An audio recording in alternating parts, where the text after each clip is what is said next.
ذنوبكم ومن يطع الله ورسوله فقد فاز فوزا عظيما أما بعد فإن أصدق الحديث كتاب الله وأحسن الهدي هدي محمد صلى الله عليه وعلى آله وسلم شر الأمور محدثاتها وكل محدثة بدعة وكل بدعة ضلالة وكل ضلالة في النار. Alhamdulillah, kita bersyukur pada Allah Subhanahu wa taala pada hari ini, hari Rabu pagi menjelang siang 26 Rabiul Akhir 1443 Hijriah, kita dimudahkan oleh Allah Subhanahu wa taala untuk duduk bersama mengkaji kembali kitab Fathul Majid Syarhu Kitab Tauhid yang ditulis oleh Fadilatul Syekh Abdurrahman bin Hasan Al-Syekh rahimahullahu ta'ala. Salawat dan salam semoga selalu Allah berikan kepada Nabi kita Muhammad sallallahu alaihi wa ala alihi wasallam, pada keluarga beliau, para sahabat, serta orang-orang yang mengikuti beliau sampai hari kiamat kelak. Dengan nama-nama Allah yang husna dan sifat-sifatnya yang ulia, kita berdoa, Allahumma inna nas'aluka ilman nafi'an wa rizqan tayyiban wa amalan mutaqabbala. Wahai Allah, sesungguhnya kami memohon kepada Engkau ilmu yang bermanfaat, rezeki yang baik, dan amal yang diterima. Allahumma amin. Ahibatil muslimun, afanillah wa iyyakum, kaum muslimin yang saya cintai karena Allah, semoga Allah Subhanahu wa taala selalu memberikan afiat kepada kita di dunia dan di akhirat. Pada kesempatan kali ini kita membahas bab yang baru, yaitu bab yang keempat, yaitu babud du'ai ila syahadati alla ilaha illallah. Bab dakwah kepada syahadat la ilaha illallah. Dan yang dimaksud dari bab ini adalah, yaitu apabila seseorang sudah mengetahui tentang tauhid, hakikat tauhid, kemudian khawatir terhadap kesyirikan, maka dia wajib untuk mendakwahkan kepada tauhid agar kaum muslimin bertauhid dengan sebenar-benarnya. Agar kaum muslimin bertauhid dengan sebenar-benarnya. Jadi maksud daripada bab ini adalah penjelasan wajibnya mendakwahkan tauhid. Penjelasan wajibnya mendakwahkan tauhid. Taib, kita baca apa yang disebutkan oleh penulis.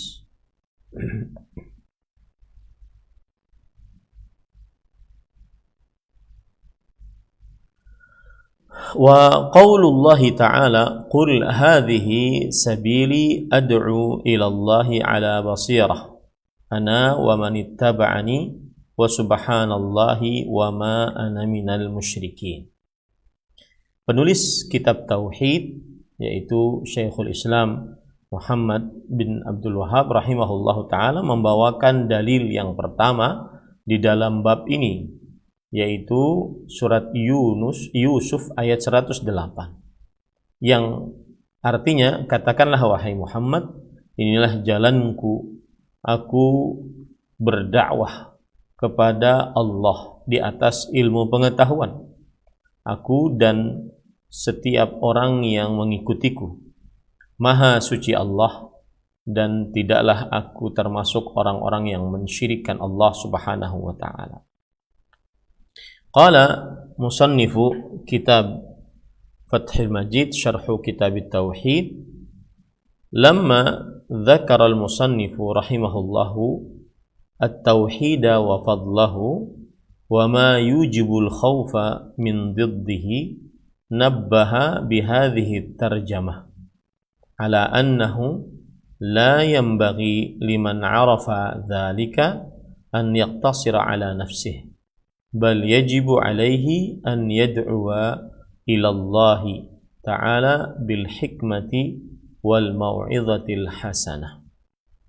Ketika penulis kitab tauhid yaitu Syekhul Islam Al-Mujaddid Muhammad bin Abdul Wahhab rahimahullahu taala menyebutkan tentang tauhid dan keutamaan tauhid dan apa saja yang mengkonsekuensikan takut dari kebalikan tauhid, maka kemudian penulis kitab tauhid mengingatkan dengan bab ini bahwasanya tidak selayaknya bagi siapa yang mengetahui hal tersebut untuk membatasi atas dirinya saja. Bagi siapa yang mengetahui tauhid dan hakikatnya dan keutamaan-keutamaannya serta mengetahui kesyirikan dan wajib untuk takut kepada kesyirikan, maka tidak layak baginya hanya membatasi hal tersebut untuk dirinya, tetapi wajib atasnya untuk mendakwahkan kepada Allah Subhanahu wa taala dengan hikmah, yaitu dengan ilmu pengetahuan dan dengan nasihat yang baik, kama huwa sabilul mursalina wa atba'ihim, sebagaimana ia adalah jalan para rasul dan pengikut-pengikut para rasul alaihi wassalatu wassalam. Mereka senantiasa mendakwahkan tauhid dan juga mengajak kepada tauhid di atas ilmu dan nasihat yang baik. Kemudian penulis mengatakan, kama qala al-Hasanul Basri lamma tala qawlahu ta'ala wa man ahsanu qawlan mimman da'a ila Allah wa amila salihan wa qala innani minal muslimin, yang artinya sebagaimana perkataan Al-Hasan Al-Basri rahimahullahu ta'ala ketika beliau membaca surat Fussilat ayat 23 yang artinya, dan siapakah yang lebih baik ucapannya dari orang yang mengajak kepada Allah dan beramal saleh, mengajak kepada Allah dan beramal saleh. Dan dia mengatakan, sesungguhnya aku adalah termasuk orang-orang yang beragama Islam.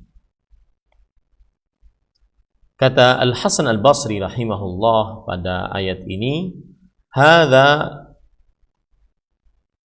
waliyullah, hadza safwatullah, hadza khiratullah, hadza ahabbu ahli al-ardi ila Allah, ajaballaha fi da'watihi wada'an nasa ila ma ajaballah fihi min da'watihi wa amila salihan fi ijabatihi wa qala innani minal muslimin hadza khalifatullah, yang artinya ini adalah wali Allah, yaitu yang mengajak kepada jalan Allah Subhanahu wa taala, berdakwah kepada tauhid. Ini adalah wali Allah. Ini adalah makhluk pilihan Allah. Ini adalah makhluk terbaik yang diciptakan oleh Allah. Ini adalah penduduk bumi yang paling dicintai oleh Allah. Beliau mengabulkan Allah Subhanahu wa taala di dalam dakwahnya. Artinya beliau menerima ajakan Allah Subhanahu wa taala untuk berdakwah, dan beliau mendakwahi manusia kepada apa yang Allah Subhanahu wa taala perintahkan di dalamnya, dan beliau beramal saleh saat mengabulkan ataupun mendakwahkan tersebut, dan beliau berkata, sesungguhnya aku adalah termasuk orang-orang yang beragama Islam. Maka ini adalah khalifatullah fil ard. Ini adalah khalifahnya Allah Subhanahu wa taala di atas muka bumi ini. Maksud dari perkataan Al-Hasan Al-Basri rahimahullahu taala adalah bahwa siapa saja yang berdakwah maka dia berarti mencontoh Rasulullah sallallahu alaihi wasallam. Siapa saja yang mendakwahkan tauhid berarti dia mencontoh Rasulullah sallallahu alaihi wasallam. Dan siapa saja yang mendakwahkan tauhid, dia adalah sebaik-baik makhluk sebagaimana yang terjadi pada Nabi Muhammad sallallahu alaihi wasallam. Kemudian penulis kitab Fathul Majid berkata, qala rahimahullah wa qawluhu qul hadhihi sabili ad'u ila Allah ala basirah ana wa man ittaba'ani wa subhanallah wa ma ana minal musyrikin. Yang artinya katakanlah wahai Muhammad sallallahu alaihi wasallam, inilah jalanku berdakwah kepada Allah Subhanahu wa taala di atas ilmu pengetahuan. Di atas ilmu pengetahuan, aku dan orang-orang yang mengikutiku. Dan maha suci Allah, dan aku tidak termasuk kepada orang-orang yang mensyirikkan Allah Subhanahu wa taala. Para ikhwan yang dirahmati oleh Allah Subhanahu wa taala, kemudian penulis mengatakan, qala Abu Ja'far Ibnu Jarir, yaitu Imam Ibnu Jarir At-Tabari rahimahullahu ta'ala. Beliau berkata, yaqulu ta'ala dzikruhu li nabiyhi sallallahu alaihi wasallam, qul ya Muhammad hadhihi ad-da'wah allati ad'u ilaiha wat-tariqah allati ana 'alaiha min ad-du'a'i ila tauhidillah wa ikhlasil ibadah lahu dunal alihah wal awthan wal intiha ila ta'atih wa tarqi ma'asiyatih. Yang artinya, Imam Ibnu Jarir At-Tabari, Imamul Mufassirin, berkata, Allah Subhanahu wa taala berfirman, yang maha tinggi Allah Subhanahu wa taala mengatakan kepada nabinya, wahai Muhammad sallallahu alaihi wasallam, katakanlah, dakwah yang aku dakwahkan kepadanya, jalan yang aku jalani atasnya adalah mendakwahkan kepada tauhid dan mengikhlaskan ibadah hanya untuk Allah, tanpa Tuhan-Tuhan dan berhala-berhala selain Allah Subhanahu wa ta'ala, dan berakhir kepada ketaatan hanya kepada Allah Subhanahu wa ta'ala dan meninggalkan maksiat yang dilarang oleh Allah Subhanahu wa ta'ala. Sabili yakni tariqati wa da'wati. Yang dimaksud pada ayat sabili, jalanku, itu adalah jalanku dan cara berdakwahku. Apa cara berdakwah Rasul sallallahu alaihi wasallam? Ad'u ila Allah ta'ala wahdah la syarikalah. Aku mengajak kepada Allah Subhanahu wa ta'ala semata. Tidak ada sekutu apapun yang dimiliki oleh Allah Subhanahu wa ta'ala. Ala basirah, di atas ilmu pengetahuan. Bidzalika wa yaqinin ilmin minni wa yaqinin ilmin minni bihi. Yaitu maksudnya adalah aku mengajak di atas ilmu pengetahuan akan hal tersebut. Mengajak kepada tauhid di atas ilmu pengetahuan. Dan di atas keyakinan yang aku miliki. Ana yad'u ilaihi ala basirah. Yad'u ilaihi ala basiratin aidan wa man ittaba'ani. Aku dan juga yang mengajak kepada Allah Subhanahu wa taala di atas ilmu pengetahuan, siapa saja mengikutiku. Wa saddaqani wa amana bi, yang mengikutiku dan mempercayaiku dan beriman kepadaku. Wa subhanallah, dan maha suci Allah. Yaqulu lahu ta'ala dzikruhu wa qul tanzihan lillahi ta'ala wa ta'ziman lahu min an yakuna lahu syarikun fi mulkih aw ma'budun siwahu fi sultanih. Ketika mengucapkan subhanallah, maka yang dimaksud adalah Allah Subhanahu wa taala memerintahkan kepada Nabi Muhammad sallallahu alaihi wasallam agar mengucapkan pensucian untuk Allah Subhanahu wa taala dan pengagungan terhadap Allah Subhanahu wa taala, yaitu Allah suci dari memiliki sekutu di dalam kekuasaannya, atau ada zat yang diibadahi selainnya di dalam kekuasaan Allah Subhanahu wa taala. Nah, ini maksud daripada wa subhanallah. Artinya Allah Subhanahu wa taala memerintahkan kepada Nabi Muhammad sallallahu alaihi wasallam agar mensucikan Allah. Mensucikan Allah dari apa? Dari memiliki sekutu, dari memiliki zat yang diibadahi sama dengan Allah Subhanahu wa taala. Wa ma ana minal musyrikin, dan aku tidak termasuk orang-orang yang mensyirikkan Allah. Yaqul wa ana bari'un min ahli syirk lastu minhum wa lahum minni. Yang dimaksud dengan aku tidak termasuk orang-orang musyrik adalah aku berlepas diri dari dari pelaku kesyirikan. Mereka bukan dariku dan aku bukan darinya. Mereka bukan dariku dan aku bukan darinya. Nah, kemudian ahibbatil muslimun, afanillahu wa iyyakum,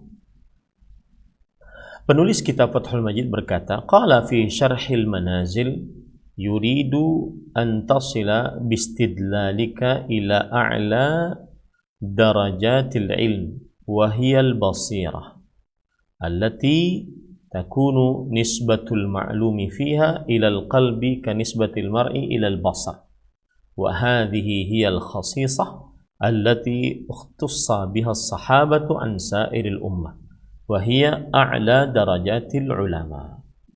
Disebutkan di dalam kitab Syarhul Manazil. Saya juga belum tahu apa ini kitab Syarhul Manazil, ya. Yang jelas penulis kitab Fathul Majid menyebutkan di sini kata-kata Syarhul Manazil. Ini sepertinya sebuah kitab. Penulisnya mengatakan ia menginginkan kamu sampai dengan pendalilanmu ini kepada derajat yang paling tinggi dari ilmu, dan ia adalah pengetahuan yang sesuatu yang diketahui di dalamnya masuk ke dalam hati, seperti apa yang terlihat benar-benar dilihat oleh penglihatan. Dan inilah kekhususan yang dimiliki oleh para sahabat Nabi dibandingkan seluruh umat. Dan ini adalah derajat ulama yang paling tinggi. Ini adalah derajat ulama yang paling tinggi. Ahibbatil muslimun, afanillahu wa iyyakum. Maksudnya adalah apabila ada orang ingin berdakwah kepada tauhid, maka dia harus mengenal betul apa itu tauhid dengan sebenar-benar pengenalan yang paling dalam. Karena agar orang-orang benar-benar di atas tauhid, agar orang-orang benar-benar di atas tauhid. Nah, dan tidak memiliki ilmu pengetahuan yang dalam tersebut kecuali para sahabat Nabi radhiyallahu anhum. Karena mereka mengetahui ilmu yang datang langsung dari Nabi Muhammad sallallahu alaihi wasallam. Mereka orang-orang yang berbahasa Arab yang fasih dan Al-Quran dan Sunnah dengan bahasa Arab. Kemudian penulis berkata, Qala ta'ala, Qul hadhihi sabil, ad'u ila Allahi ala basirah, ana wa man ittaba'ani. Ay, ana wa atba'i ala basirah. Yang dimaksud ayat, aku berdakwah kepada Allah di atas pengetahuan. Aku dan orang-orang yang mengikutiku, maksudnya adalah aku dan pengikut-pengikutku saat berdakwah kepada tauhid benar-benar di atas ilmu pengetahuan. Wa qila man ittaba'ani atfun 'ala al-marfu'i fi ad'u ay ana ad'u ila Allah 'ala basirah. Dan ada yang mengatakan bahwa yang dimaksud dengan siapa saja yang mengikutiku, dia adalah ikutan atas kata kerja ad'u, yaitu maksudnya aku mengajak kepada Allah di atas ilmu pengetahuan, dan siapa saja yang mengikutiku demikian juga mengajak kepada Allah di atas ilmu pengetahuan. Wa 'alal qaulaini, ada yang jelas berdasarkan dua pendapat ini, fal ayatu tadullu ala anna atba'ahu hum ahlul basair ad-da'una ila Allah ta'ala. Yang jelas ayat menunjukkan bahwa pengikut-pengikut Rasulullah sallallahu alaihi wasallam mereka di atas ilmu pengetahuan yang mengajak kepada Allah Subhanahu wa taala. Wa man laysa minhum falaysa min atba'ihi 'ala al-haqiqati wal muwafaqah. Dan barang siapa yang dari mereka tidak seperti mereka, yaitu tidak memiliki ilmu, maka mereka berarti bukan pengikut Rasulullah SAW secara hakiki dan secara ketepatan. Wa in kana min atba'ihi 'ala al-intisabi wad da'wah, meskipun dianggap sebagai pengikut Rasulullah SAW di dalam perihal penisbatan dan juga pengakuan. Nah, ini maksud dari perkataan ini adalah bahwa ketika Allah berfirman, ana wa manittaba'ani, aku dan orang-orang yang mengikutiku, di sini ada dua makna. Makna yang pertama adalah aku, Nabi Muhammad SAW, dan pengikut-pengikutku itu di atas ilmu pengetahuan tentang hakikat tauhid. Itu maksud yang pertama. Kemudian maksud yang kedua adalah aku saat mengajak kepada Allah di atas ilmu pengetahuan. Begitu juga orang-orang yang mengikutiku saat mengajak kepada Allah di atas ilmu pengetahuan. Yang jelas maknanya adalah bahwa jika seseorang ingin berdakwah, maka dakwah yang pertama kali dia lakukan adalah dakwah kepada tauhid. Dan dakwah kepada tauhid wajib untuk di atas ilmu pengetahuan tentang hakikat tauhid tersebut. Nah, kemudian ahibatil muslimun a'afanillahu wa iyyakum, qala al-musannif rahimahullah fihi masail. Syekhul Islam Muhammad bin Abdul Wahhab rahimahullah menyebutkan di dalam bab ini terdapat permasalahan, yaitu kandungan-kandungan bab maksudnya.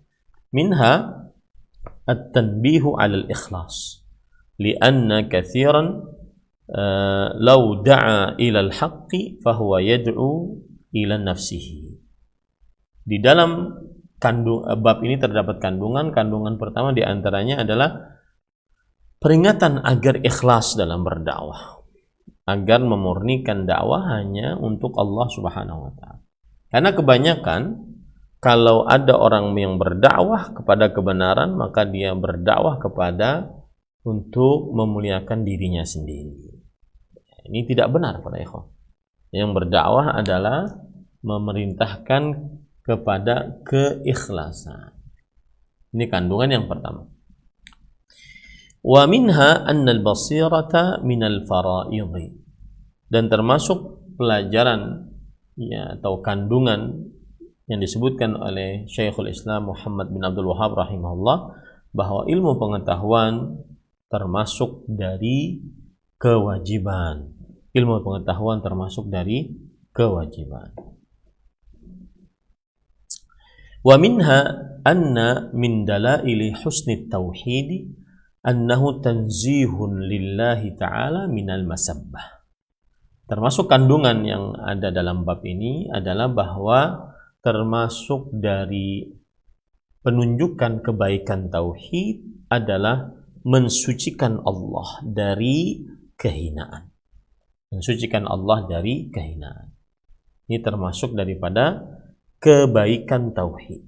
Orang yang bertauhid pasti dia mensucikan Allah dari segala macam kekurangan. Wa minha anna min qubhi syirk kaunuhu masabbatan lillah atau masabbatun lillahi subhanahu wa ta'ala. Termasuk dari keburukan kesyirikan bahwa kesyirikan adalah penghinaan terhadap Allah subhanahu wa ta'ala, pencelaan terhadap Allah subhanahu wa ta'ala. Nah, wa minha ib'adul muslim 'anil musyrikin la yasiru minhum walau lam yusyrik.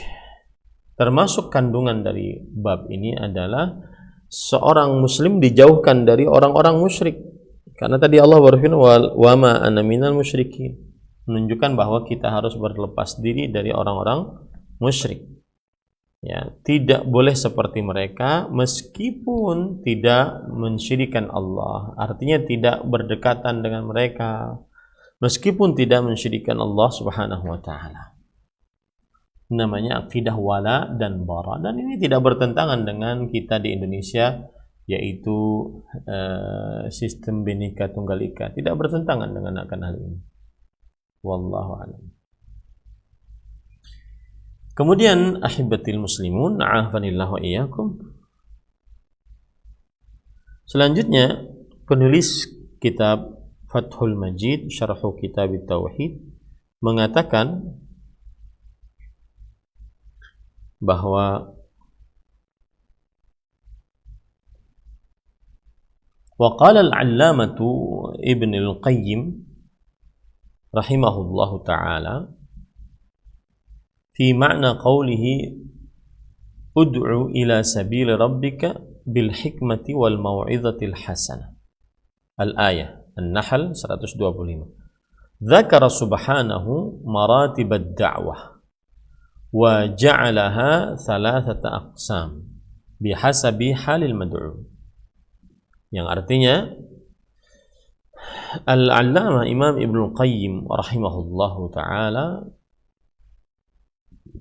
ketika menafsiri firman Allah surah An-Nahl ayat 125,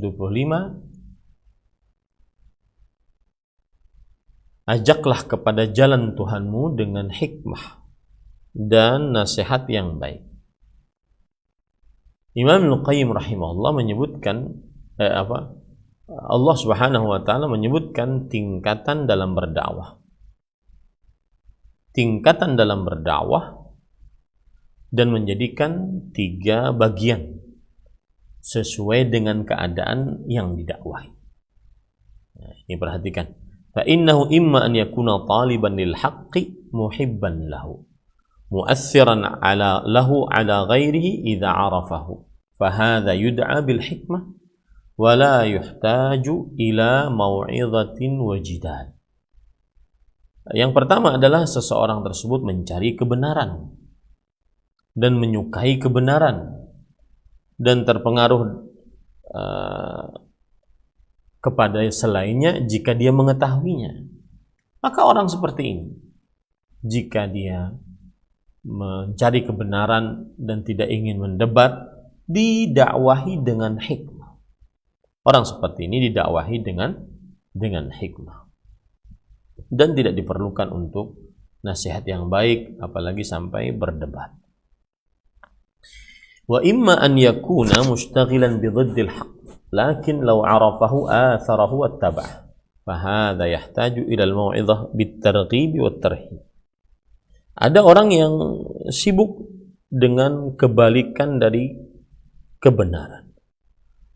Tetapi jika ia sudah mengetahuinya, maka ia akan mengikuti kebenaran tersebut. Orang seperti ini, di samping didakwahi dengan hikmah, dia juga dinasihati, baik dengan memberikan motivasi ataupun memberikan peringatan-peringatan keras. Ini yang kedua. Yang ketiga adalah wa imma an yakuna mu'aridan fa hadha yujadalu billati hiya ahsan fa in raja wa illa untuqila ma'ahu ila al-jidali idza amkan. Yang ketiga adalah orangnya yang didakwahi itu suka menolak, suka membantah. Maka orang seperti ini ya didebat dengan cara yang lebih baik. Kalau dia bertobat, alhamdulillah. Kalau tidak, maka pindah bersamanya kepada perdebatan jika memungkinkan. Nah, kemudian ahibatul muslimun, afanillah wa iyyakum. Jadi begitulah cara mendakwahkan kepada tauhid. Yang pertama, kita lihat orang yang kita dakwahi tersebut menginginkan kebenaran. Maka ini cukup dengan hikmah, yaitu dengan kata-kata yang mengandung ilmu pengetahuan berdasarkan dalil-dalil dari Al-Quran dan hadis-hadis Rasulullah SAW. Adapun yang didakwahi adalah orang yang sibuk dengan kebatilan, tetapi kalau didakwahi dia mau menerima, orang seperti ini dengan nasihat yang baik. Yang ketiga, orang yang congkak, sombong, menolak, membantah, maka yang seperti ini didebat tidak mengapa. Ya, kalaupun seandainya baik dia mau mengikuti, kalau seandainya sudah kalah debat, maka terus saja ya dia debat terus sehingga dia benar-benar meyakini kebenaran agama Islam. Nah, lalu setelah itu penulis membawakan dalil yang lain ya tentang dakwah kepada tauhid ini. Dalilnya saya bacakan. Penulis kitab tauhid rahimahullahu taala berkata, An Ibni Abbas radhiyallahu anhuma anna Rasulullah sallallahu alaihi wasallam lamma ba'atha Mu'adzan ila al-Yaman qala lahu innaka ta'ti qauman min ahli al-kitab falyakun awwala ma tad'uuhum ilayhi syahadatu an la ilaha illallah wa fi riwayah ila an yuwahhidullah فإنهم أطاعوك لذلك فأعلمهم أن الله افترض عليهم 5 صلوات في كل يوم وليلة فإنهم أطاعوك لذلك فأعلمهم أن الله افترض عليهم صدقة تؤخذ من أغنيائهم فترد في فقرائهم فإنهم أطاعوك لذلك فإياك وقرائم أموالهم واتقي دعوة المظلوم فإنه ليس بينها وبين الله حجاب. Taib. Setelah kita mempelajari tadi yaitu surat Yusuf ayat 108 yang menunjukkan bahwa Nabi Muhammad SAW berdakwah kepada tauhid, dan berdakwah kepada tauhid harus di atas ilmu pengetahuan, dan itulah yang dilakukan oleh Rasulullah SAW. Maka kemudian penulis membawakan dalil yang kedua di dalam bab ini, yaitu dalilnya adalah hadis dari riwayat Bukhari dan Muslim dari sahabat Nabi Abdullah bin Abbas radhiyallahu anhuma, bahwa Rasul sallallahu alaihi wasallam ketika mengutus Mu'adz ke negeri Yaman, beliau berkata, sesungguhnya engkau akan mendatangi orang-orang dari ahlul kitab, maka hendaklah yang pertama kali kamu dakwahkan adalah syahadat la ilaha illallah.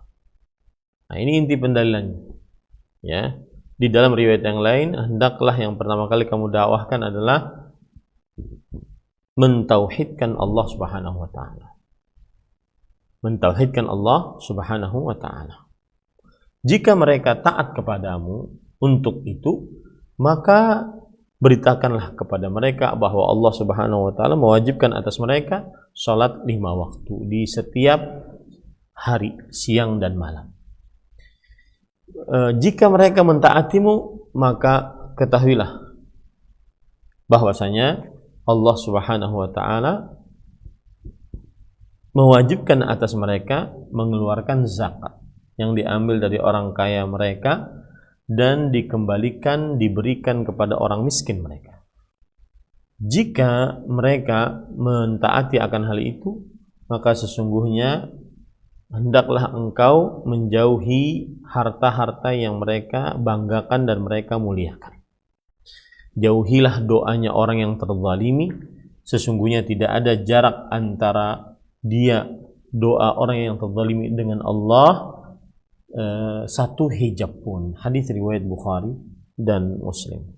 Baik, kita baca penafsiran yang dibawakan oleh Syekhul Islam Muhammad bin Abdul Wahhab dan dalam kitab Fathul Majid Syekh Abdurrahman bin Hasan Al-Syekh rahimahullah ta'ala. Beliau mengatakan, qala al-hafidhu kana ba'thu Mu'adzin ila al-Yaman sanata 10. Adalah diutusnya Mu'adz bin Jabal radhiyallahu anhu ke negeri Yaman itu tahun ke-10 Hijriah. Qabla hajjin Nabi sallallahu alaihi wasallam, sebelum berhajinya Nabi Muhammad sallallahu alaihi wasallam.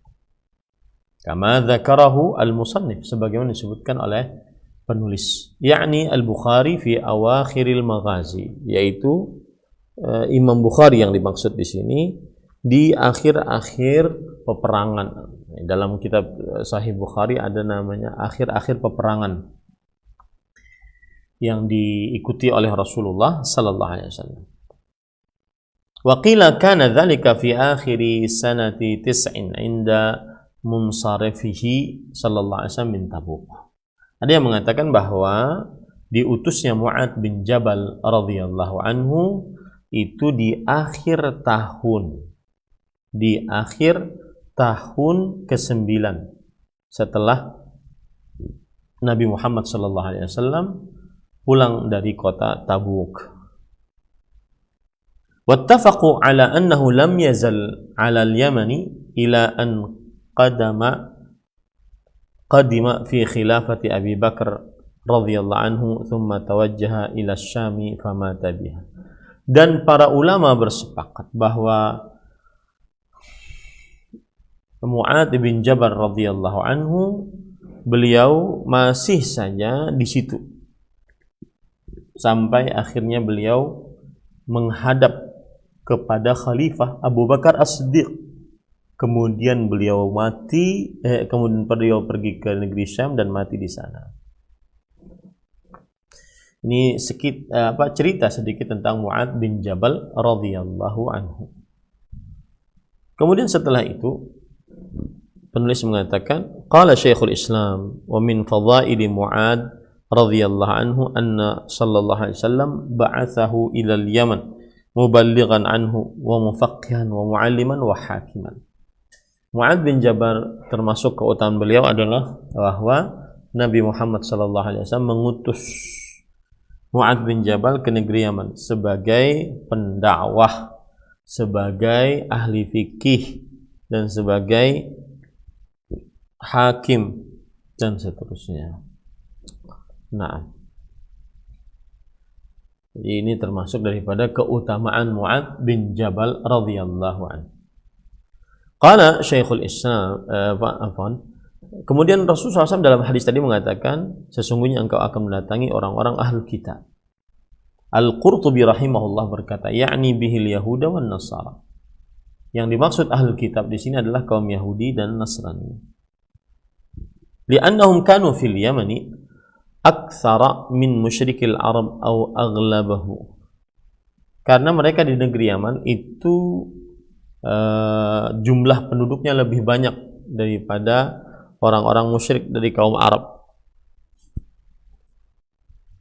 Wa innama yunabbihu ala hadza liyatahayya limunadharati. Dan sesungguhnya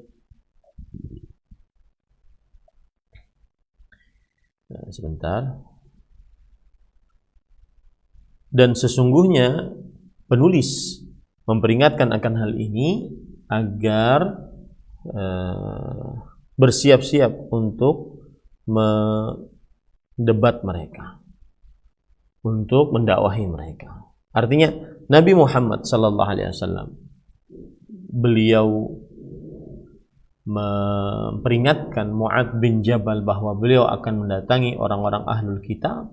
Ini tujuannya adalah agar Mu'adz bin Jabal bersiap-siap bahwa orang yang datangi bukan sembarangan, akan tetapi ahlul kitab. Wa qala al-hafidh huwa kat-tawti'ah lil wasiyah liyajma'a himmatahu 'alaiha. Ketika Rasulullah SAW berkata kepada Mu'adz bin Jabal radhiyallahu anhu, wahai Mu'adz, engkau akan mendatangi orang-orang ahlul kitab, maka ada sebagai pendahuluan terhadap wasiat agar dia mengumpulkan tekadnya atasnya tersebut. Nah,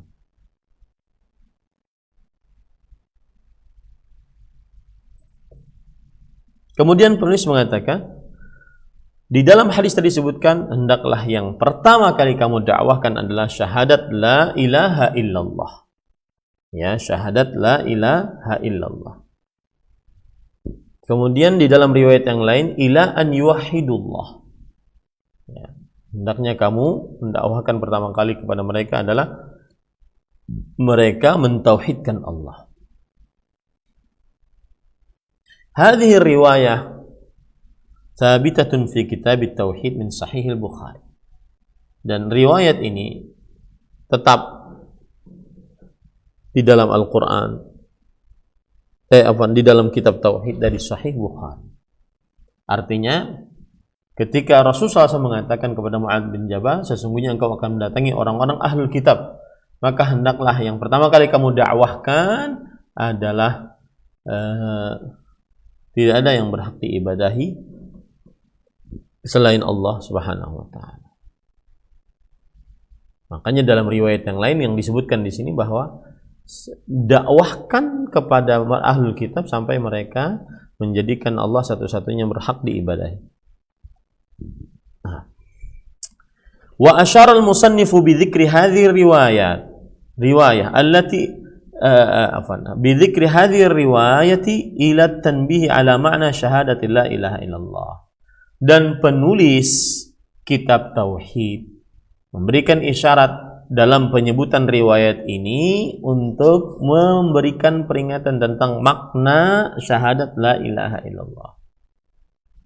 Fa inna ma'naha tauhidullahi bil ibadah wa nafyu ibadati ma siwahu. Karena makna tauhid adalah menjadikan Allah satu-satunya yang diibadahi dan menafikan ibadah kepada selain Allah. Nah, wa fi riwayatin falyakun awwala ma tad'uuhum ilaihi ibadatullah. Dan di dalam riwayat yang lain, hendaklah engkau wahai Mu'adz, pertama yang kamu dakwahkan kepadanya adalah beribadah kepada Allah. Wa dzalika huwal kufru bit taghut wal iman billah. Dan yang demikian itu adalah mensyirikkan mengkufuri sembahan selain Allah dan beriman hanya kepada Allah Subhanahu wa taala. Beriman hanya kepada Allah Subhanahu wa taala.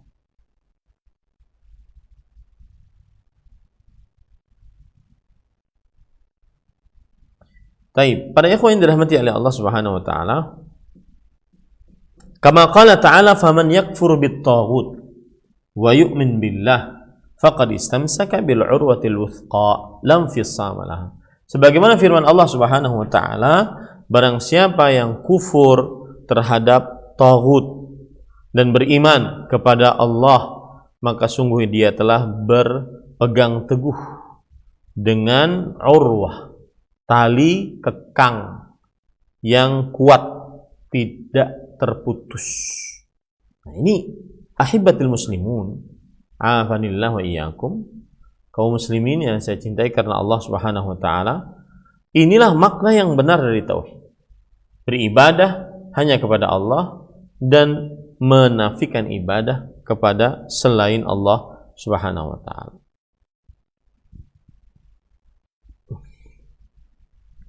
Dan di dalam surat Al-Baqarah ayat 256 tadi, al-urwah al-wuthqa hiya la ilaha illallah.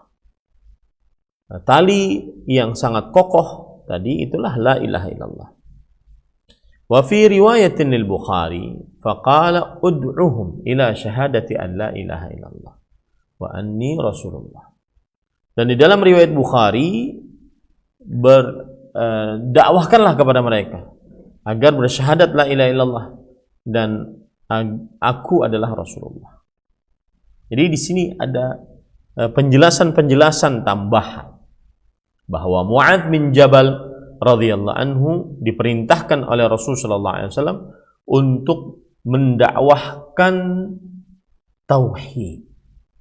Di sini inti pendalilannya, mendakwahkan tauhid. Bahwa kewajiban berdakwah kepada tauhid. Karena Mu'adz bin Jabal radhiyallahu anhu diperintahkan oleh Rasul sallallahu alaihi wasallam untuk mendakwahkan tauhid. Pertama kali sebelum segala sesuatu. Dan tauhid yang dimaksud adalah menjadikan Allah satu-satunya yang berhak diibadahi. Dan meniadakan zat-zat yang diibadahi selain Allah Subhanahu wa taala. Nah, kemudian penulis mengatakan, qultu la budda fi syahadati an la ilaha illallah min sab'ati syurut la tanfa'u qailuha illa bijtima'iha. Harus di dalam mengucapkan syahadat la ilaha illallah terkumpul 7 syarat. Tidak bermanfaat syahadat la ilaha illallah bagi yang mengucapkannya kecuali dengan mengumpulkan 7 syarat tersebut. Yang pertama adalah ahaduha al-ilmu al-munafi lil jahl.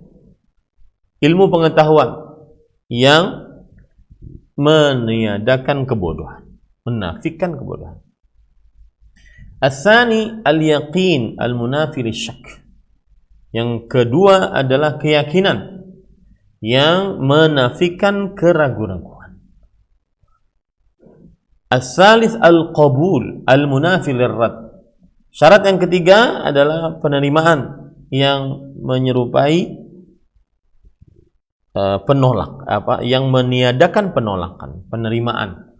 Harus menerima syahadat la ilaha illallah tersebut dan tidak boleh menolaknya.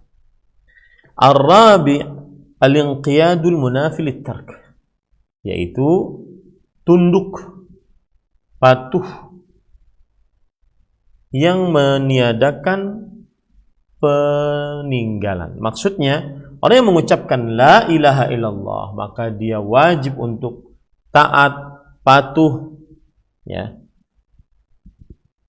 Dan ini bertentangan dengan meninggalkan. Tidak mau taat, tidak mau patuh.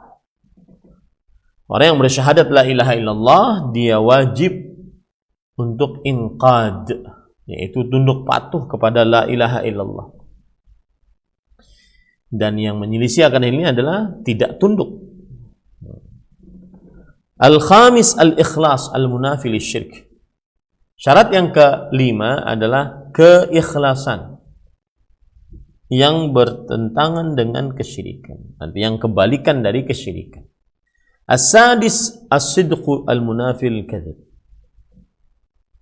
Yang keenam adalah kejujuran yang bertentangan dengan dusta. As-sabi' al-mahabbah al-munafiyah lididdiha. Yang ketujuh adalah rasa cinta yang bertentangan dengan rasa sebaliknya, yaitu benci dan semisal. Nah, Kemudian ahibatil muslimun, afanillah wa iyyakum.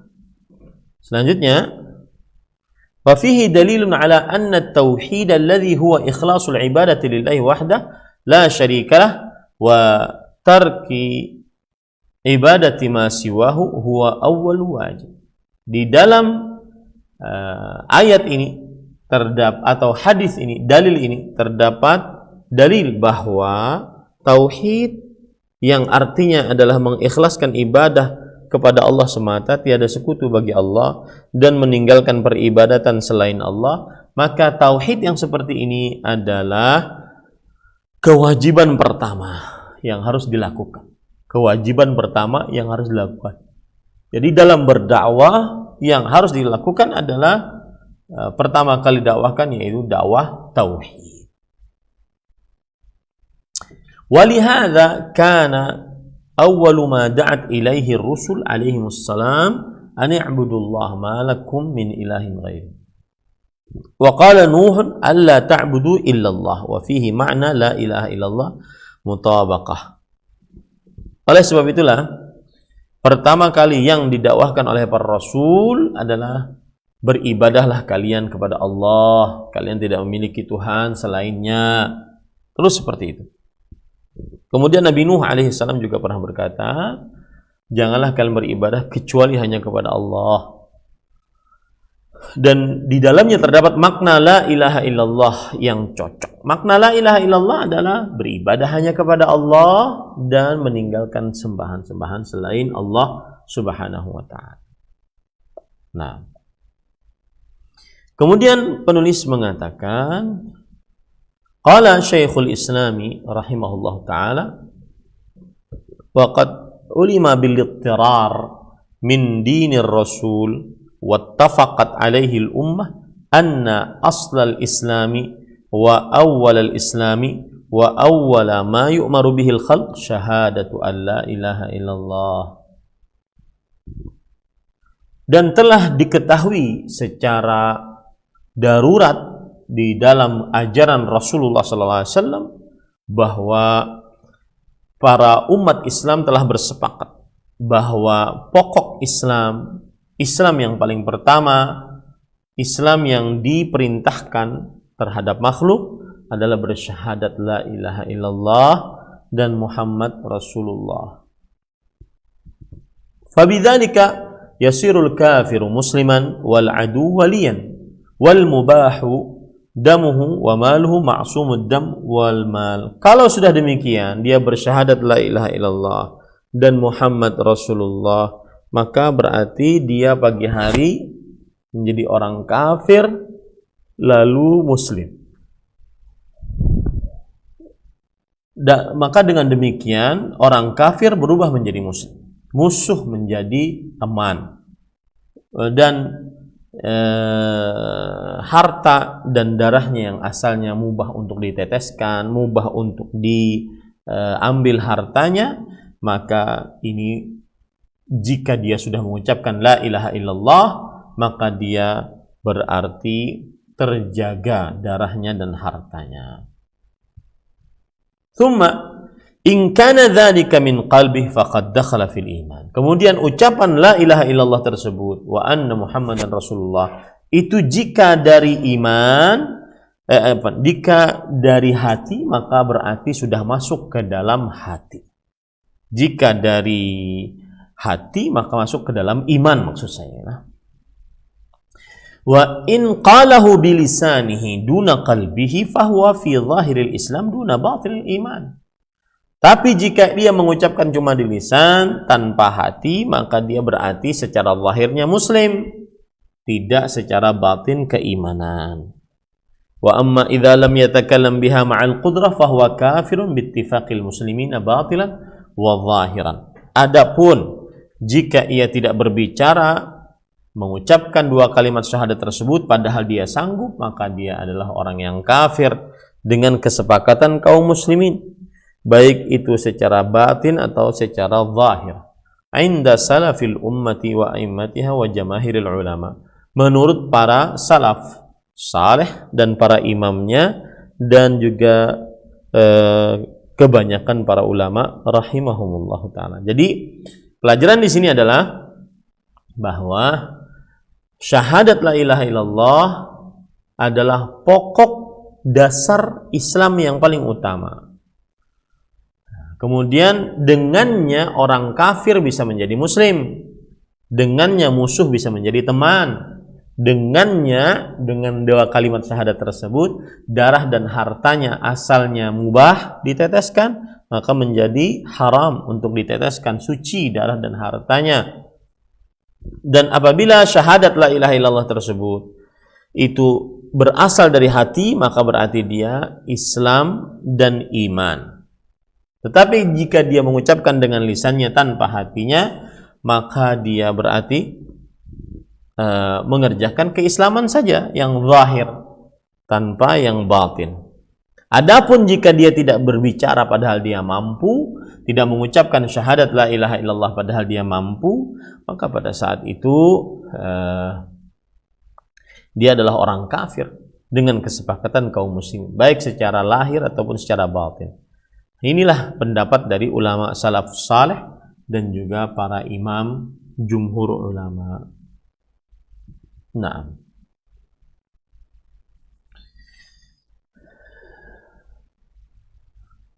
sedikit lagi saya tambahkan pada ikhwan yang dirahmati oleh Allah Subhanahu wa taala.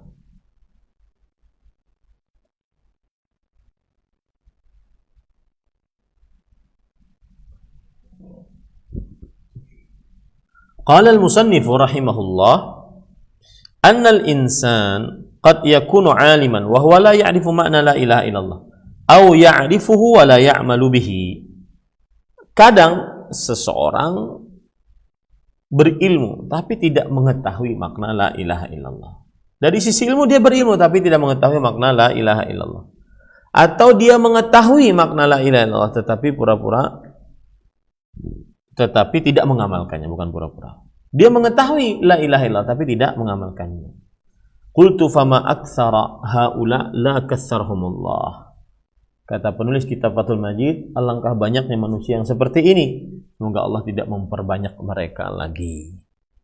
Jadi kadang orang berilmu tetapi tidak mengetahui makna la ilaha illallah, atau tidak mengetahui la ilaha illallah, atau tidak bekerja atau tidak mengerjakan la ilaha illallah. Ya, tahu tapi tidak mengerjakan, atau tidak tahu, makanya terperosok ke dalam kebalikan dari la ilaha illallah, yaitu kesyirikan. Nah,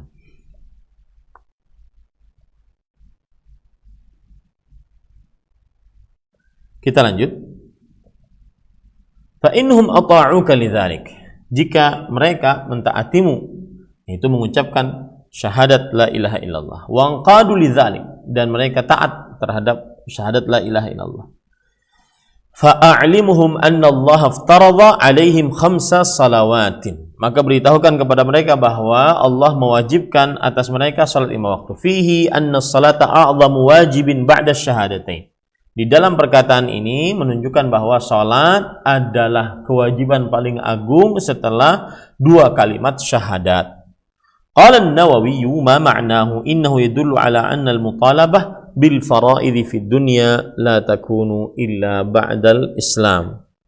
Dan Imam An-Nawawi rahimahullahu taala berkata yang maknanya sesungguhnya ini menunjukkan bahwa dituntut untuk mengerjakan hal-hal yang wajib di dunia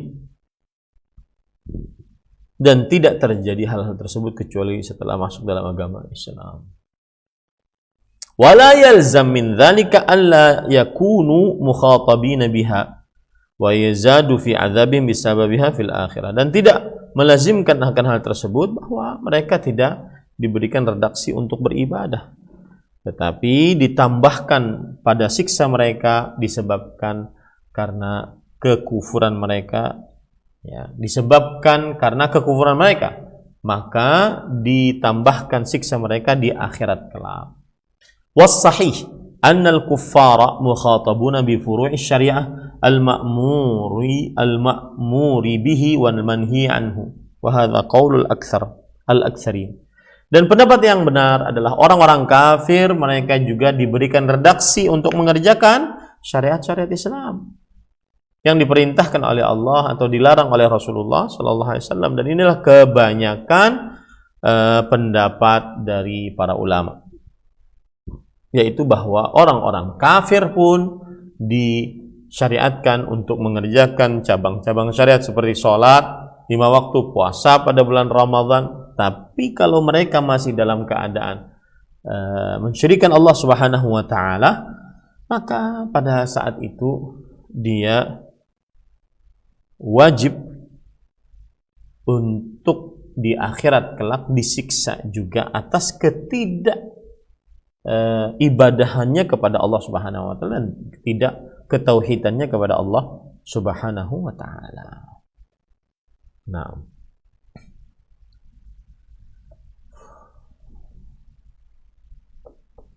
baik, kiranya sudah 1 jam kita berbicara tentang bab yang pertama ini, dan terakhir kita sampai kepada bahwa apabila Mu'adz bin Jabal radhiyallahu anhu sudah mendakwakan tauhid, kemudian orang-orang faham makna tauhid dan benar-benar mengerjakan syarat-syarat dari tauhid, maka diberitahukan kepada mereka agar mereka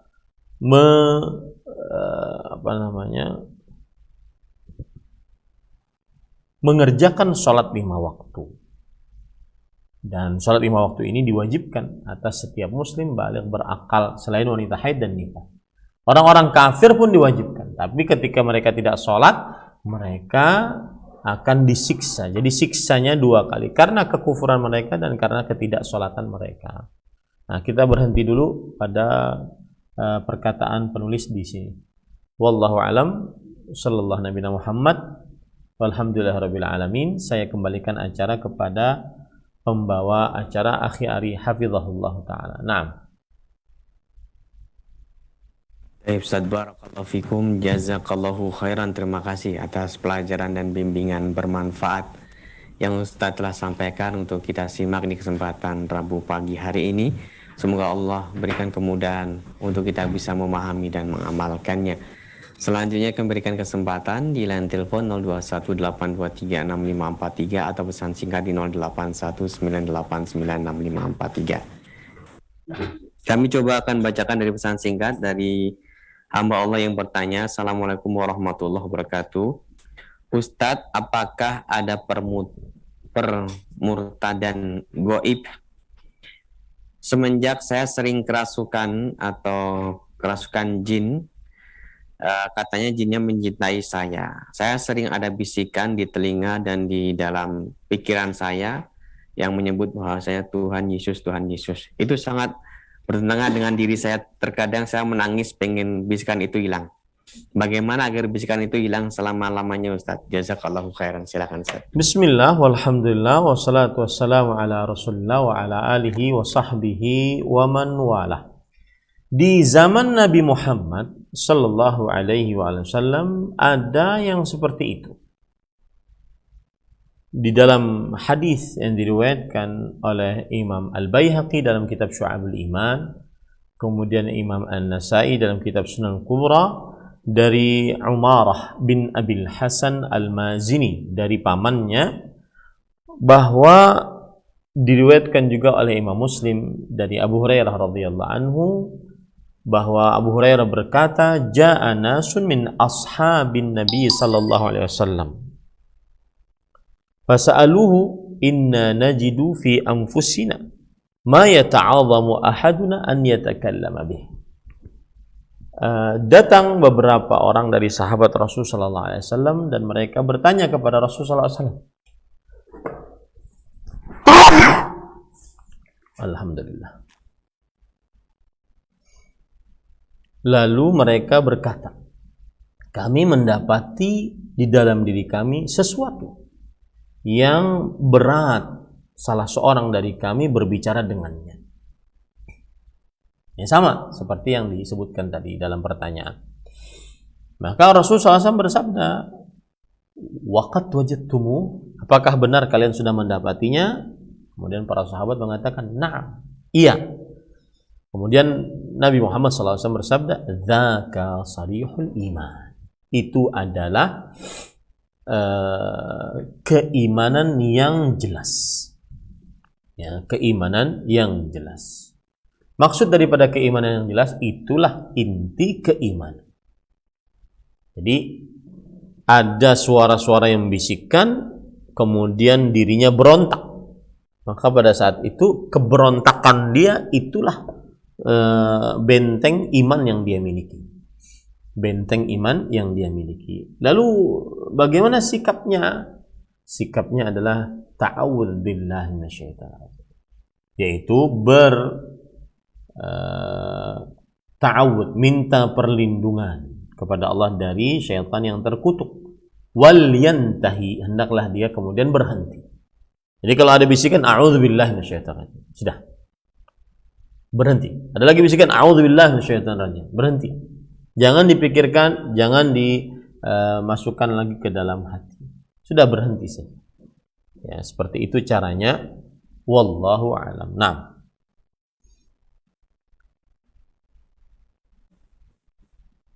Barakallahu fikum.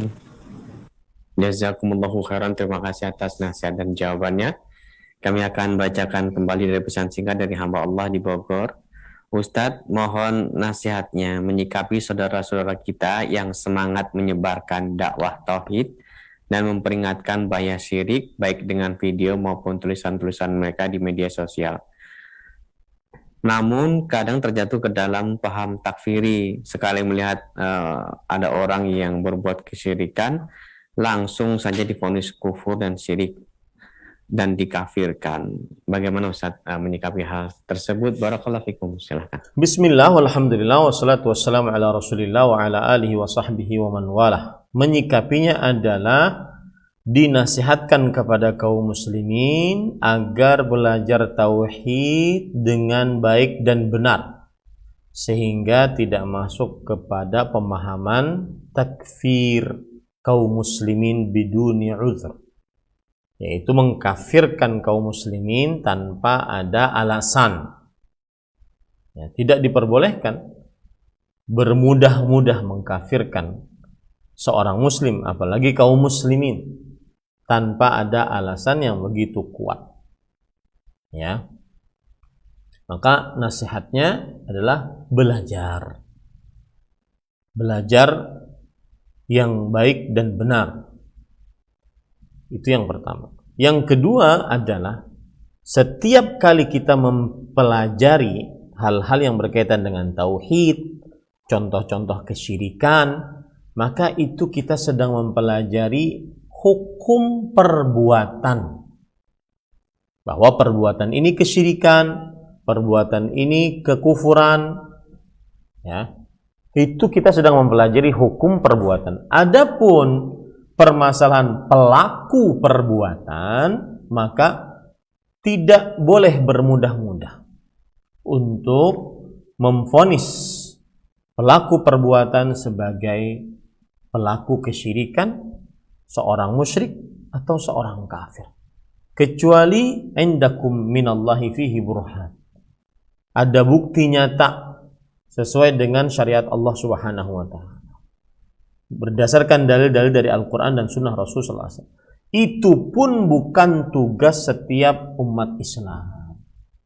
Ya, maka yang kita pelajari adalah hukum perbuatan, ataupun adapun hukum pelaku perbuatan, maka ini harus ada iqamatul hujjah wa intifa'ul mawani'. Nah, ditegakkan dulu hujjah, diajarkan yang benar, kemudian dihilangkan dihilangkan penghalang-penghalang untuk dihukumi dia sebagai seorang yang kafir atau musyrik. Jadi tidak mudah, dan itu pun bukan tugas sembarang manusia, tetapi tugasnya para ulama-ulama besar. Karena man thabata islamuhu biyaqin la yukhraju illa biyaqin. Siapa yang tetap keislamannya dengan sebuah keyakinan, maka tidak dikeluarkan kecuali dengan sebuah keyakinan. Wallahu a'lam. Nah. Baik Ustaz, barakallahu fikum. Terima kasih atas nasihat dan jawabannya. Kami berikan kesempatan, silahkan untuk Anda yang ingin menghubungi kami bertanya langsung via telepon. Silahkan di 0218236543. Kami mohon pertanyaan Anda berkesesuaian dengan pembahasan Ustadz yang telah sampaikan. Silahkan. Halo.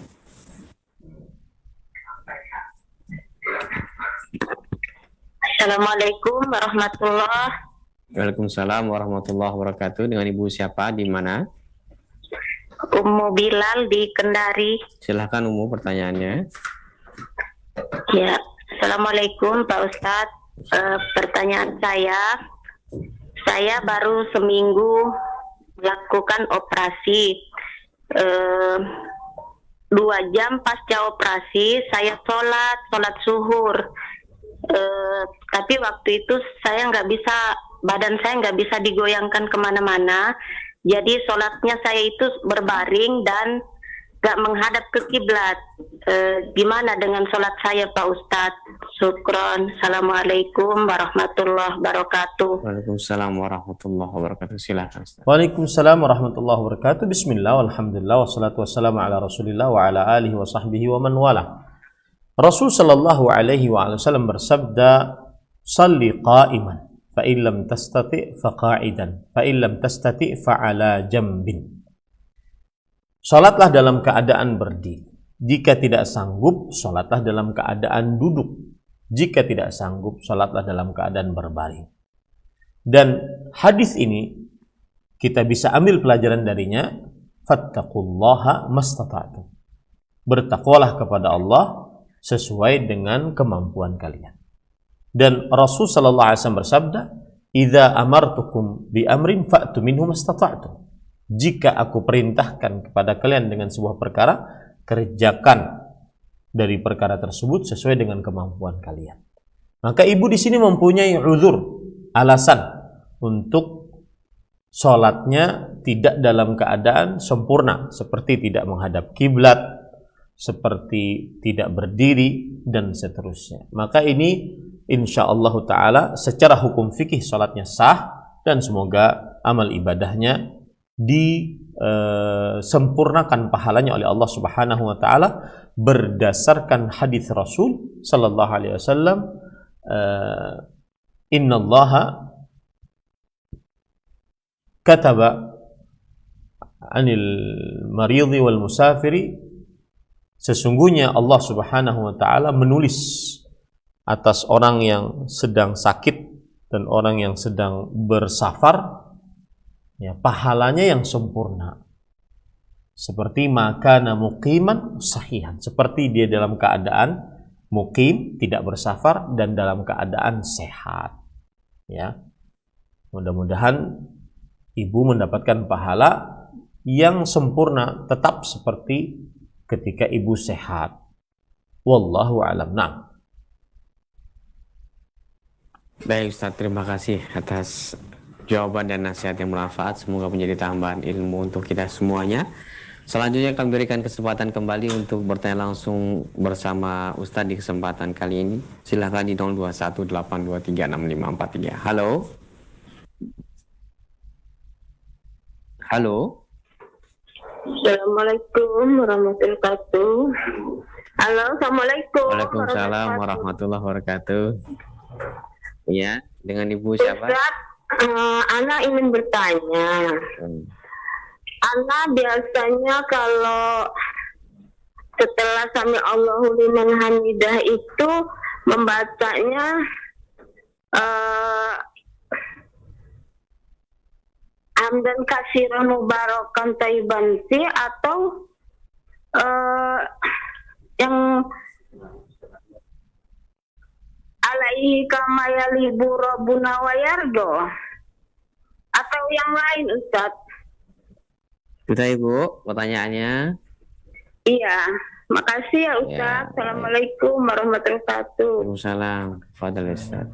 Bismillah, walhamdulillah, wassalatu wassalamu ala rasulillah wa ala alihi wa ashabihi wa man walah. Ada berbagai macam bacaan setelah mengucapkan Sami Allahu liman hamidah. Ada apabila dia sholat sendirian atau sholat menjadi imam, maka dia mengucapkan ketika dia bangun dari ruku, Sami Allahu liman hamidah. Adapun ketika dia jadi makmum, maka dia mengucapkan Rabbana walakal hamd. Meskipun sebagian ulama memperbolehkan untuk mengucapkan Sami Allahu liman hamidah, kemudian baru mengucapkan Rabbana walakal hamd. Baik. Setelah itu, Sami Allahu liman hamidah, berdiri tegak dalam keadaan i'tidal. Lalu apa yang diucapkan saat dalam keadaan i'tidal?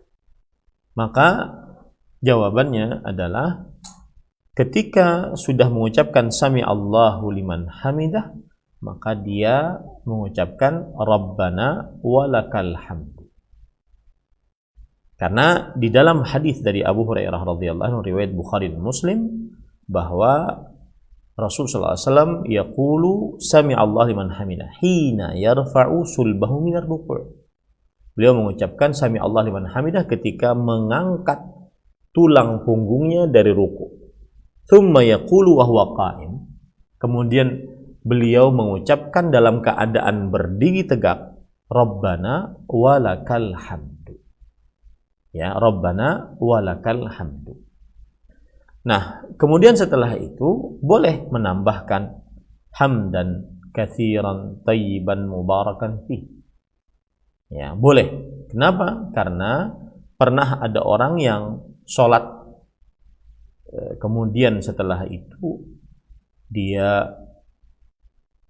setelah ruku mengucapkan Sami Allah liman hamidah, lalu dalam keadaan i'tidal mengucapkan Rabbana hamdan katsiran tayyiban mubarakan fi, kata Rasul sallallahu alaihi wasallam, para malaikat berbondong-bondong untuk mengangkatnya kepada Allah Subhanahu wa taala.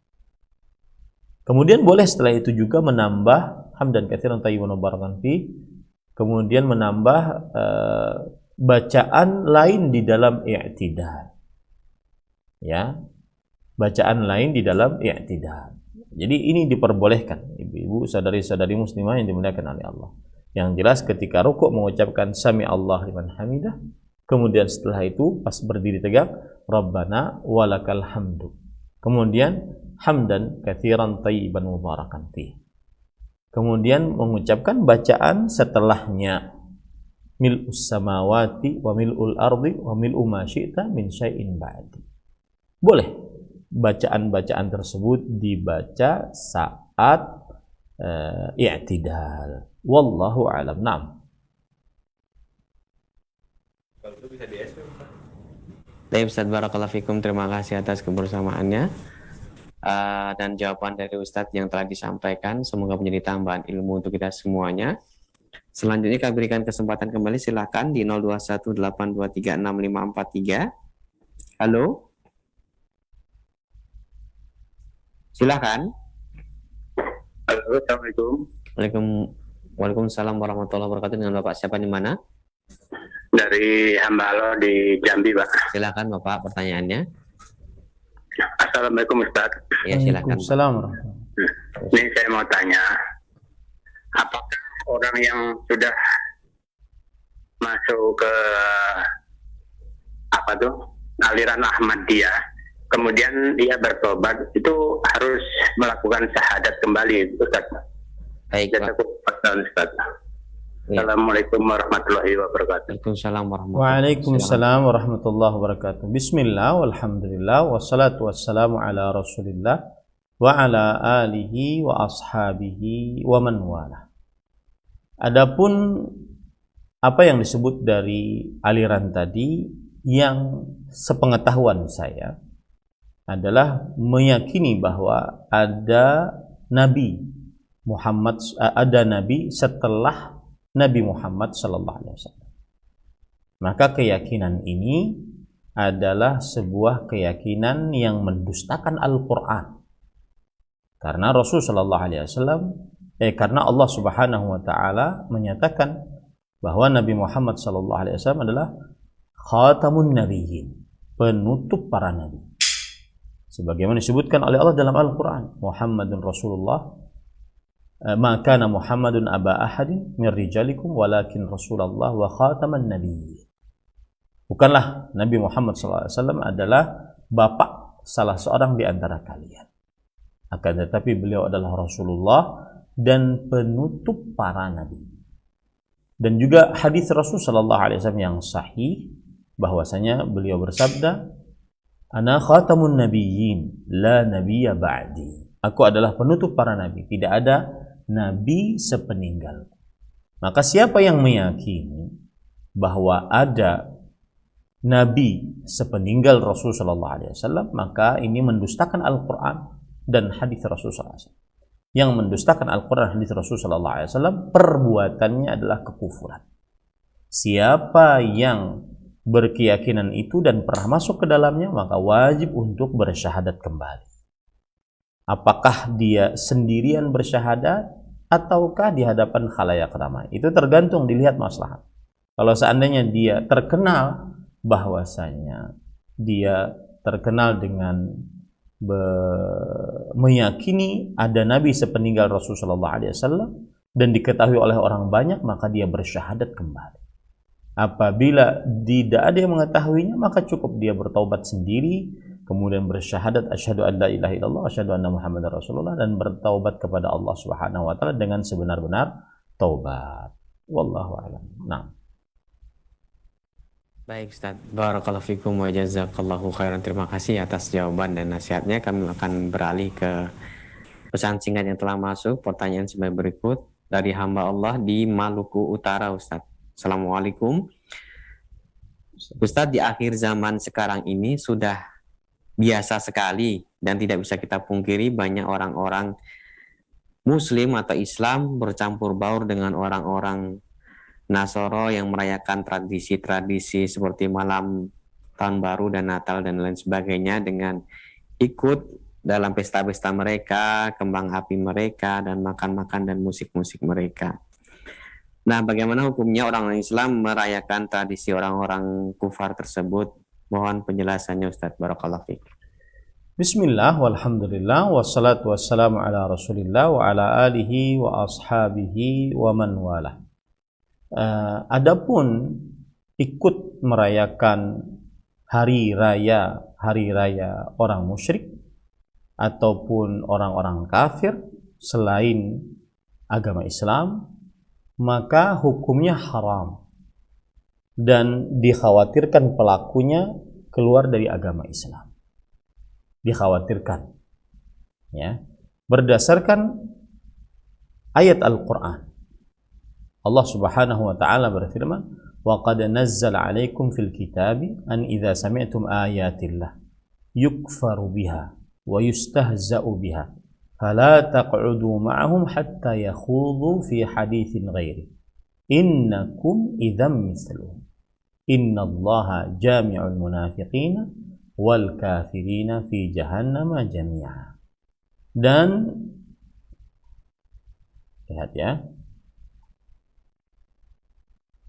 Allah Subhanahu wa taala berfirman tadi, saya bacakan artinya itu pada surat An-Nisa ayat 140. Dan sungguh Allah telah menurunkan kepada kamu wahai Muhammad sallallahu alaihi wasallam di dalam Al-Qur'an bahwa apabila kamu mendengar ayat-ayat Allah diingkari dan diperolok-olok oleh orang-orang kafir, maka janganlah kamu duduk berserta mereka sehingga mereka memasuki pembicaraan yang lain. Karena sesungguhnya kalau kamu berbuat demikian, tentulah kamu serupa dengan mereka. Sesungguhnya Allah akan mengumpulkan orang-orang munafik dan orang-orang kafir seluruhnya di dalam neraka jahanam. Surah An-Nisa ayat 140. Ini dalil yang menunjukkan haramnya mengikuti hari raya orang kafir, baik itu hari raya Natal ataupun Tahun Baru. Kemudian juga dalil yang lain dalam surat Al-Furqan. Allah Subhanahu wa taala berfirman, surat Al-Furqan ayat 72. Walladzina la yashhaduna az-zur wa idza marru bil lagwi marru kirama. Hamba-hamba Allah yang mulia, salah satu sifatnya adalah orang-orang yang tidak memberikan persaksian zur atau tidak menyaksikan az-zur. Az-zur adalah ibadatul asnam ataupun kesyirikan. Dan az-zur, kata Anas bin Malik, kata Abul Aliyah, seorang tabi'i, Tawus bin Kaisan, seorang tabi'i, Muhammad bin Sirin, seorang tabi'i, Ad-Dhahhak bin Muzahim, seorang tabi'i, Rabi' bin Anas, seorang tabi'i, mengatakan a'yadul musyrikin, yaitu hari raya orang musyrik. Sifat hamba-hamba Allah yang mulia tidak menghadiri hari raya orang musyrik. Dan Rasul sallallahu alaihi wasallam bersabda, "Man tashabbaha biqaumin fahuwa minhum." Barang siapa yang menyerupakan dengan suatu kaum, maka dia bagian dari kaum tersebut. Kata Syekhul Islam Ibnu Taimiyah rahimahullah bahwa aqallu ahwalihi tahrimu at-tashabbuhi bih. Pemahaman yang paling rendah terhadap hadis ini adalah haramnya menyerupakan diri dengan orang-orang kafir dan orang-orang musyrik di dalam hari raya mereka. Ya, meskipun dia yaqtadi kufral mutashabbihi bih, sebenarnya bisa mengkonsekuensikan kekufuran orang yang menyerupakan diri dengan orang-orang musyrik di dalam hari raya mereka. Nah, ini dalil dan penjelasan dari para ulama rahimahumullah ta'ala tentang haramnya menyerupakan diri dengan orang-orang musyrik, terutama pada hari raya mereka.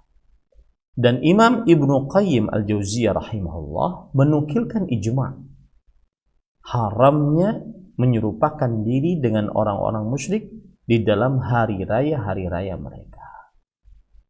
Imam Az-Zahabi rahimahullahu ta'ala berkata di dalam kitab beliau Tashbihul Khasis bi Ahlil Khamis bahwa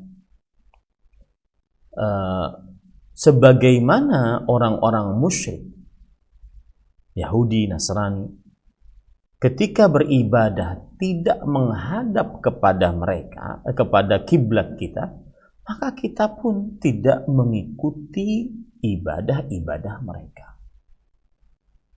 Ini semua adalah keyakinan seorang muslim.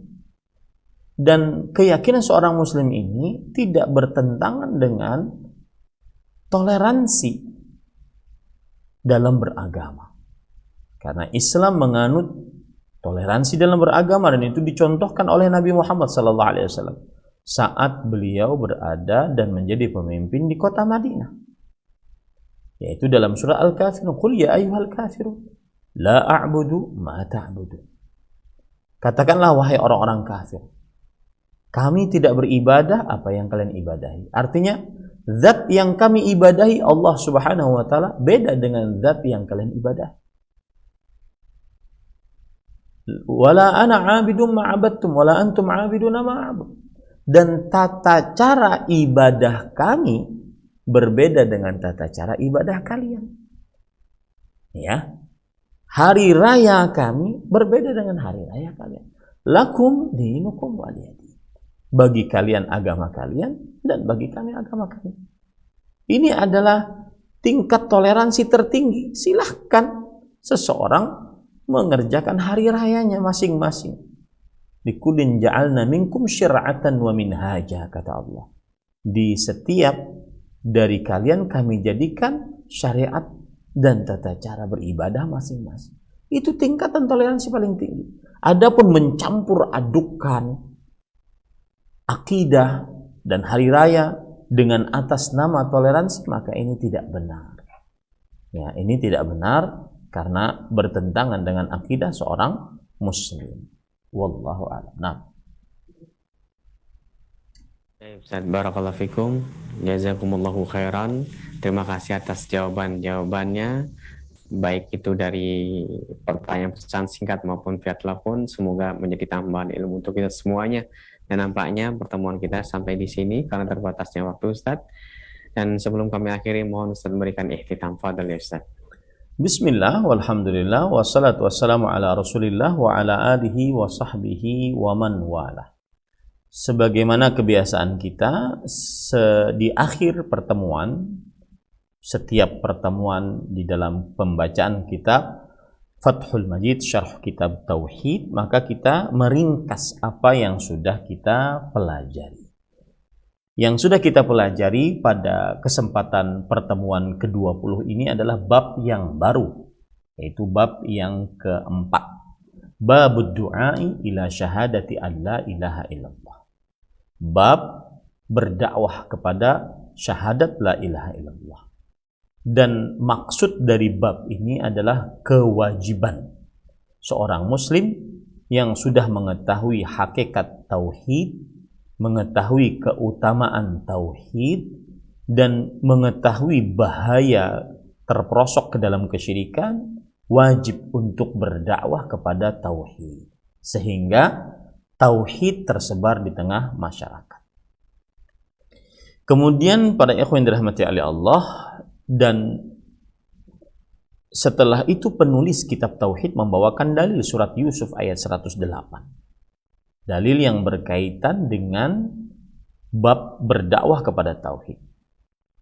Di dalam dalil surat Yusuf ayat 108 kita pelajari bahwa ayat ini memberikan atau menjelaskan kepada kita metode Rasulullah SAW dalam berdakwah adalah berdakwah kepada tauhid. Maka hubungan dalil dengan bab adalah agar setiap orang yang sudah mengetahui hakikat tauhid, keutamaan tauhid, mendakwahkan tauhid dan wajib mendakwahkan tauhid. Mengapa demikian? Karena mengikuti Rasulullah sallallahu alaihi wasallam.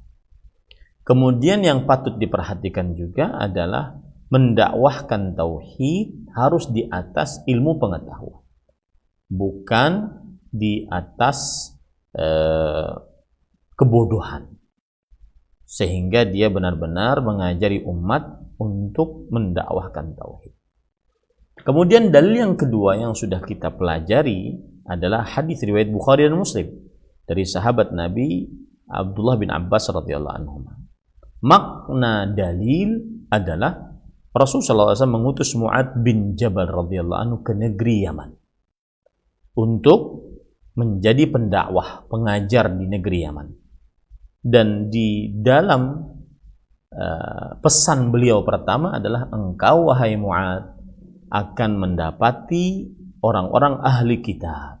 Ini tujuannya adalah agar Mu'ad bin Jabal radhiyallahu anhu bersiap-siap apa yang perlu dipersiapkan saat menghadapi orang-orang yang didakwahi. Karena orang-orang yang didakwahi adalah ahli kitab, yaitu kaum Yahudi dan Nasrani. Kemudian di dalam hadis ini terdapat pelajaran bahwasanya yang pertama kali wajib didakwahkan adalah tauhid, dan dia bagaikan pokok dari keislaman.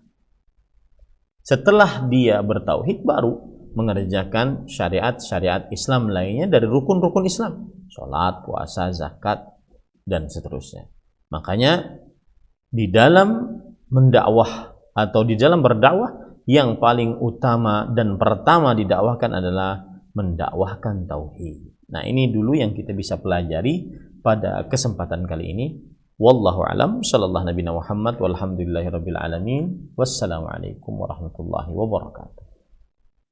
Waalaikumsalam warahmatullahi wabarakatuh. Barakallahu fikum. Terima kasih para ustadz yang telah meluangkan waktunya untuk kembali menyampaikan pembahasan yang bermanfaat di kesempatan Rabu pagi hari ini. Semoga Allah memberkahi dan memberikan kesehatan kepada Ustadz sehingga kita dapat berjumpa kembali di Rabu pagi yang akan datang. Demikianlah pemerhati roja dimanapun Anda berada. Kami yang bertugas mohon pamit undur diri. Subhanakallahumma bihamdika asyhadu an la ilaha illa anta astaghfiruka wa atubu ilaik.